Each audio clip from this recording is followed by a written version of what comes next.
आज शनिवार का दिन है, जिस दिन अपन इस दरिद्रता से मिलने के लिए पीपल के पेड़ के नीचे आए हैं। हिंदू धर्म में ये दिन पीपल के वृक्ष के लिए पूजनीय होगा। जो भी शनिवार के दिन पीपल के वृक्ष की पूजन करेगा, दूध चढ़ाएगा या मिष्ठान का भोग लगाएगा, लक्ष्मी और नारायण उसके घर में प्रवेश कर जाएगा। लक्ष्मी और नारायण उसके घर में प्रवेश करेगा। इसलिए नियम बनाया। कौन से दिन का? शनिवार। लक्ष्मी जी बोली, नारायण आपने तो एक दिन का वार लिख दिया। शंकर जी ने 7 वार बनाए हैं, रविवार, सोमवार, मंगल, बुध, गुरु, शुक्र और शनि। ये शिव जी ने बनाया। अब एक दिन आपने अपना बना लिया, बाकी के दिन अगर कोई इस पीपल के वृक्ष के नीचे आएगा और यहाँ तो दरिद्रता बैठी है, तो उसका क्या होगा?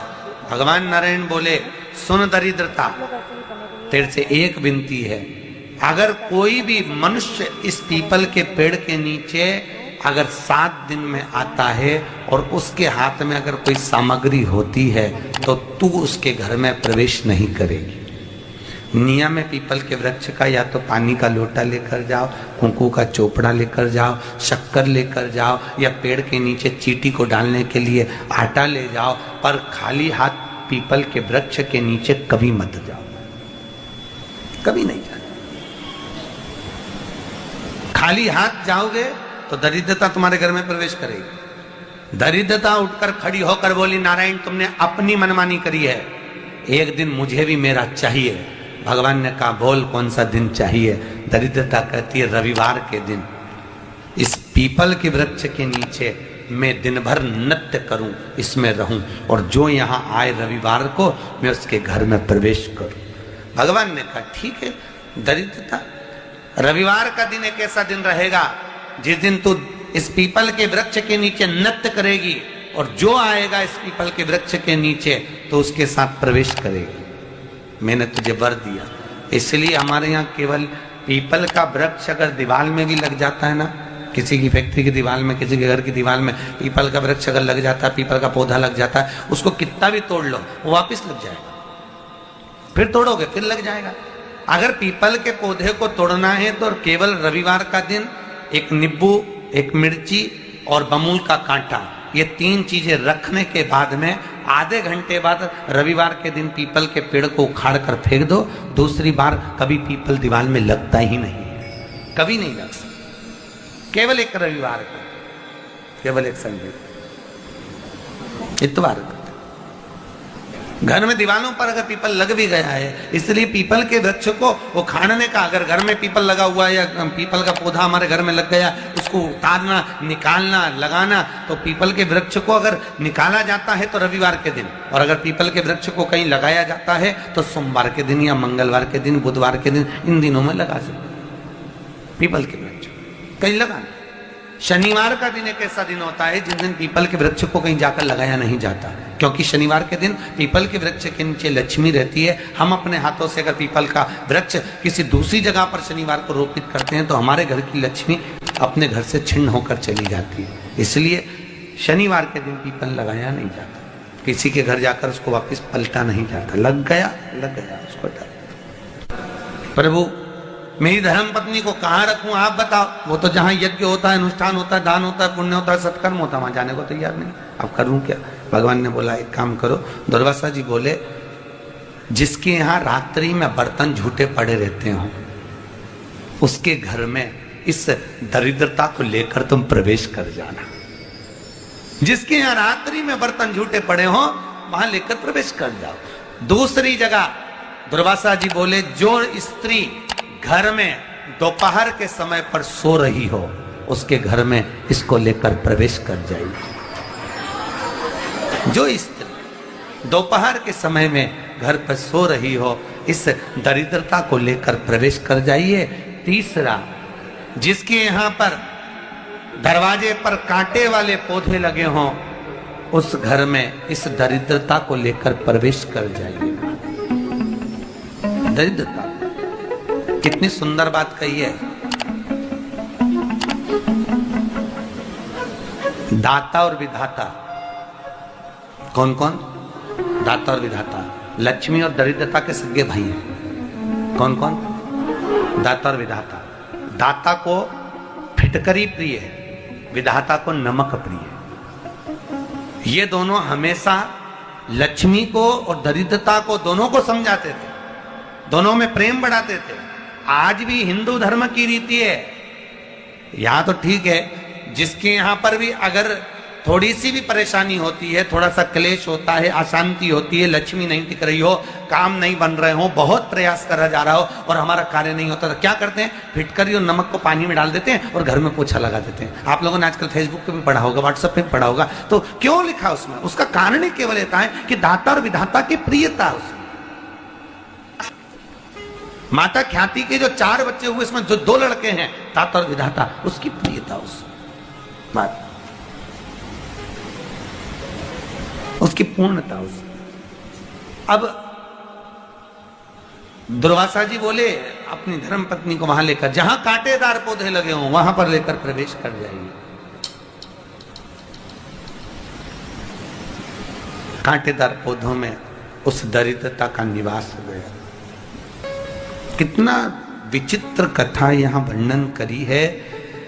श्रीमद् भागवत के अंतर्गत जो वर्णन किया कि मृत्यु निश्चित है, रोग ऐसा शनि महाराज के कारण हो गया हो, अच्छे काम करते करते उल्टे हो रहे हैं, होते हैं किसी किसी के साथ में, विपरीत परिस्थितियां आ जाती है, अच्छा करने जाओ बुरा हो जाता है,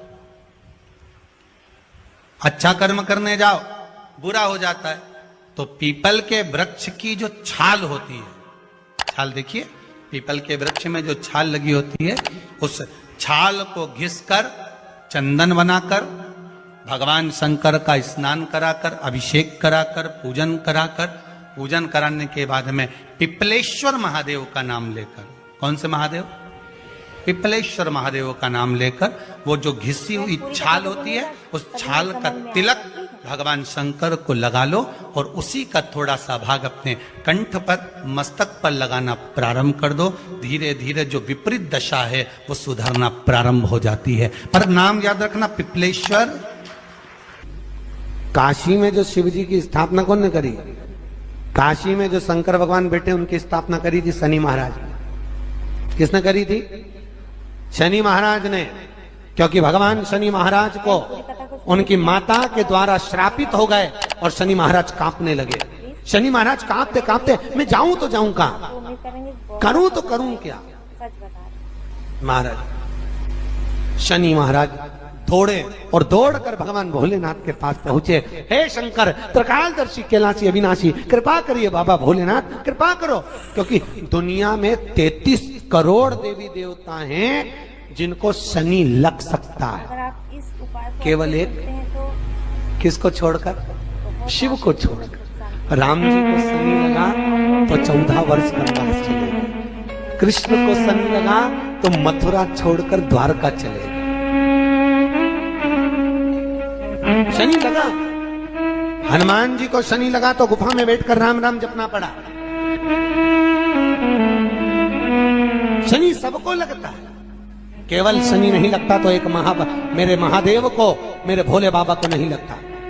शंकर के पास में शनि आ गए, शनि ने आकर कहा, भोलेनाथ कृपा करिए बाबा, मैं बड़ा कष्ट में हूं, मैं करूं क्या?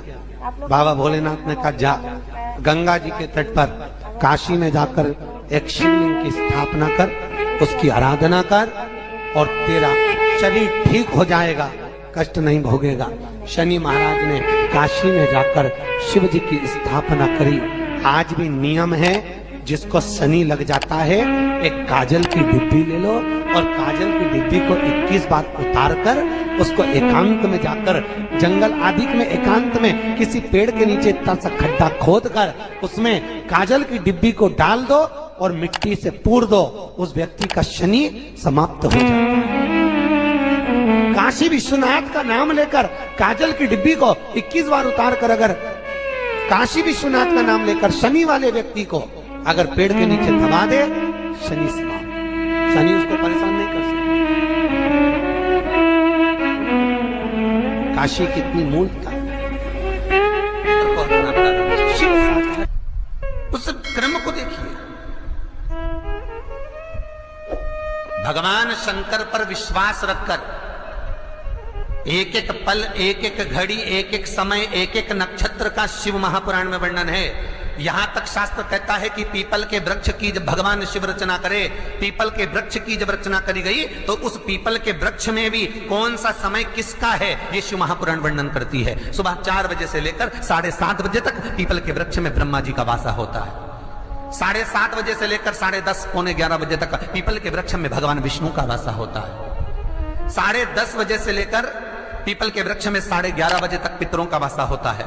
11:30 बजे से लेकर 12:30 बजे तक पीपल के वृक्ष में आहूतों का वासा होता है। 12:30 बजे से लेकर शाम को 4 बजे तक पीपल के वृक्ष में वासुकों का वासा होता है। 4 बजे से लेकर शाम को 7:30 बजे तक पीपल के वृक्ष में शंकर का वासा होता है। 7:30 बजे से लेकर 9:30 बजे तक पीपल के वृक्ष में कुबेर का वासा होता है। 9:30 बजे से लेकर फिर कुबेर के वृक्ष में अन्य देवों का वासा चालू हो जाता है। इसलिए हमारा हिंदू धर्म कहता है, हमारे शास्त्र कहते हैं कि पीपल के वृक्ष को जब पूजा जाता है, पीपल के वृक्ष की जब पूजन करी जाती है तो सुबह 10:30, 11, ज्यादा से ज्यादा 11:30, ज्यादा से ज्यादा 12, उसके पहले पीपल के वृक्ष की पूजन कर लेना चाहिए। रात को कुबेर का वासा होता है, इसलिए पीपल के वृक्ष में दीपावली के दिन रात्रि को 8:30 बजे से लेकर 9:30 बजे के बीच में जो पीपल के वृक्ष के नीचे घी का दिया लगाता है उसके घर में कभी संपदा की कमी नहीं आती है, क्योंकि कुबेर स्वयं विराजमान होता है पीपल के वृक्ष के नीचे। क्यों? क्योंकि 11:30 बजे से लेकर 12:30 बजे तक पीपल के वृक्ष में पितरों का वासा रहता है, आहूतों का वासा रहता है, फिर वासुकों का वासा आता है। पितृ किसको कहते हैं? महाराज जो पूरी उम्र लेकर चले गए और उनके भीतर अभिलाषाएं बहुत थी, मैं ये भी करना चाहता हूं, मैं ये भी करना चाहता हूं, वो पितृ हो जाते हैं। आहूत किसको कहते हैं? जिस माता के गर्भ में बच्चा जन्म ले और मर जाए, या 6 महीने का गर्भ धारण करने के बाद अवर्षण हो जाए, जीव पड़ने के बाद 6 महीने के बाद अगर बच्चा गर्भ में भी शांत हो जाता है, कुंवारी अवस्था में शांत हो जाता है, जिसका विवाह नहीं हुआ ऐसा बच्चा जब शांत हो जाता है, अधोगति में कोई मर जाता है, सुसाइड कर एक्सीडेंट में किसी भी रूप में मर जाता है, तो वो आहूत कहलाता। शनिवार के दिन जो पीपल के वृक्ष में सरसों के तेल का दीप लगाता है उसको शनि कभी परेशान नहीं करता। एक बात हमेशा ध्यान रखिएगा, मान लो अगर कोई भारी रोग ऐसा शनि महाराज के कारण हो गया हो, अच्छे काम करते करते उल्टे हो रहे हैं, होते हैं किसी किसी के साथ में, विपरीत परिस्थितियां आ जाती है, अच्छा करने जाओ बुरा हो जाता है, अच्छा कर्म करने जाओ बुरा हो जाता है। तो पीपल के वृक्ष की जो छाल होती है, छाल देखिए, पीपल के वृक्ष में जो छाल लगी होती है, उस छाल को घिसकर चंदन बनाकर भगवान शंकर का स्नान कराकर, अभिषेक कराकर, पूजन कराकर, पूजन कराने के बाद में पिपलेश्वर महादेव का नाम लेकर, कौन से महादेव? पिपलेश्वर महादेव का नाम लेकर वो जो घिसी हुई छाल होती है उस छाल का तिलक भगवान शंकर को लगा लो और उसी का थोड़ा सा भाग अपने कंठ पर, मस्तक पर लगाना प्रारंभ कर दो। धीरे धीरे जो विपरीत दशा है वो सुधरना प्रारंभ हो जाती है। पर नाम याद रखना, पिपलेश्वर। जम कितना भी दुख, विपदा, कष्ट सम्मुख में खड़ा हुआ हो, कितना भी दुख, पूंजी धन की अगर आपको कमी पड़ रही है और ऐसा लग रहा है कि मेरे पास में कुछ भी नहीं, हम तो यहां तक कहेंगे कोई मकान बना रहे हो, बेटी का विवाह कर रहे हो, बेटे का विवाह कर रहे हो, कोई अच्छा कार्य कर रहे हो, धन संपदा की भी कमती दिखे तो समय पर कांता भगवान का स्मरण कर, कांता चक्र का स्मरण कर, शिव और नारायण का नाम लेकर, एक बेलपत्र, एक शमी पत्र, एक श्वेत पुष्प, एक लाल पुष्प, दोनों हाथ में लेकर भगवान शंकर के अशोक सुंदरी के स्थान पर अगर समर्पित करा जाए तो संपदा की भी कमी नहीं आती। वो कांता चक्र है जो नारायण के। यहां तक शिव महापुराण की कथा कहती है, अगर कोई विद्वत ब्राह्मण ने आपको बताया है कि आपके घर में पितृदोष है कोई विद्वान ब्राह्मण ने बता दिया कि आपके घर में काल सर्प दोष है, कोई विद्वान ब्राह्मण ने बता दिया कि आपके यहाँ पर ये वास्तु दोष है और इस दोष को मिटाना जरूरी है। कोई ने आपको बताया, उस समय पर हमें घबराना नहीं।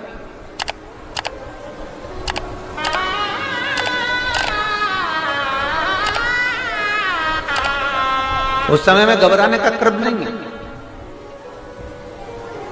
कहते हैं पीपल का जो जल झड़ता है पीपल के वृक्ष से, आप लोगों ने कभी देखा है कि नहीं देखा, वो हमको नहीं मालूम।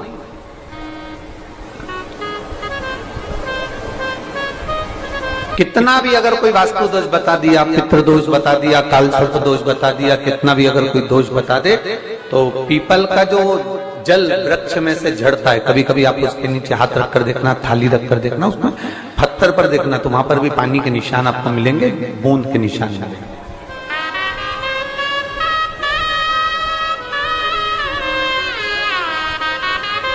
मात्र उस पीपल के वृक्ष के जल की एक बिंदी, एकमात्र बिंदी, शंकर भगवान का जो शिवलिंग है जलाधारी है, चरण है, गणेश कार्तिकेय का स्थान है, अशोक सुंदरी का स्थान है, और प्रत्येक जलाधारी में से पानी बीच में से आकर नीचे की ओर गिरता, नीचे की ओर गिरता।